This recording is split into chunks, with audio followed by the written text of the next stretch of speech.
சிவப்பு எல். இந்த சிவப்பு எல் எப்படி கிடைச்சுன்ற ஒரு கதையே இருக்குது இல்லையா, அதை நான் சொல்லணும்னு சொன்னேன் இல்லையா. சிவப்பு எல் இதுக்கு பின்னாடி ஒரு மிகப்பெரிய வரலாறு இருக்குங்க. ஒருத்தர் வந்து பார்த்திங்கன்னா தென்காசியிலேருந்து எனக்கு ஃபோன் பண்ணார். தென்காசியிலேருந்து ஃபோன் பண்ணி என்னோடய வீடியோக்கெல்லாம் பார்ப்பாராம். தம்பி, சிவப்பு எல் இருந்ததுன்னா அதை மீட்டெடுக்கிறதுக்கு ஏதாவது பண்ணுங்க தமிழ்நாட்டில்னாரு. ஏங்க அப்படின்னா அதுக்கு ஒரு கதை சொன்னார். என்னென்னா, ஆங்கிலேயர்கள் வந்து இந்தியா முழுக்க வந்து தடுப்பூசி போட்டிருந்துருக்காங்க. அப்போ தமிழ்நாட்டில் மட்டும் தடுப்பூசி போடுறப்ப அந்த ஊசி இருக்குல்ல அதெல்லாம் வளைஞ்சிருக்கு. அப்போ தமிழ்நாட்டில் மட்டும் எப்போ இவ்வளவு வலிமையான தோல் இருக்குது அப்படின்னு அவங்களுக்கு ஒரே சந்தேகமாக. உடனே என்ன பண்ணியிருக்காங்கன்னா, ஏன்னு அலசி ஆராயிறப்ப பார்த்திங்கன்னா மற்ற மாநிலங்களை விட நம்ம மாநிலங்களில் இந்த சிவப்பு எல்லை பயன்படுத்தியிருக்காங்க.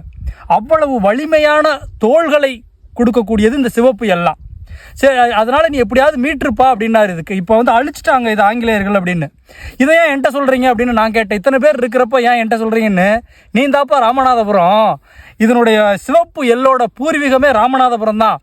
அதனால் எப்படியாவது உங்கள் மாவட்டத்தில் யார்ட்டையாவது இருக்கும், கண்டிப்பாக கண்டுபிடிச்சி அந்த சிவப்பு எல்லை மீட்டு உருவாக்கம் பண்ணி எல்லாருக்கும் கொடுத்துருப்பா அப்படின்னாரு. அவர் சொன்ன கதை என்னமோ வந்து கதையா அல்லது கற்பனையான்னு கூட தெரியல. ஆனால் இந்த சிவப்பு எல்லை தேடுறப்போ ஒரு வருஷமாக கிடைக்கவே இல்லை, இப்போ தான் கிடைச்சது. இது எப்படி கிடைச்சதுன்றதே ஒரு மிகப்பெரிய ஒரு சுவாரஸ்யமான கதை இருக்குது.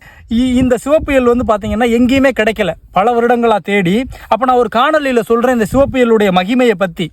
அப்போ நான் என்ன பண்ணுறேன்னா, போன வாரம் நம்ம முதுகுளத்தூரில் ஒரு ஐடிஐயில் பேசுகிறதுக்காக நான் போயிருந்தேன். கூப்பிட்டுருந்தாங்க ஐடிஐயில் பட்டமளிப்பு விழாவில்.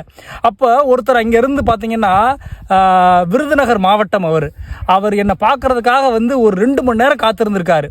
வெளியில் வந்ததுக்கப்புறம் நீங்கள் ஒரு காணொலியில் சொன்னீங்க சிவப்பு எல்லுடைய மகிமையை பற்றி, எனக்கு கிடைச்சது அதனால் இவ்வளவு தான் இருந்தது, இதை நான் உங்கள்கிட்ட தர்றேன், இதை எப்படியாவது பல மூட்டையாக்கி தமிழகம் முழுக்க இந்த சிவப்பு எல்லை கொண்டு போய் பரப்பிடுங்க அப்படின்னு எங்கேயோ இருந்து யாருன்னே தெரியாத என்ன ஒருத்தர் வந்து சொன்னார், கொடுத்துட்டு போனார்.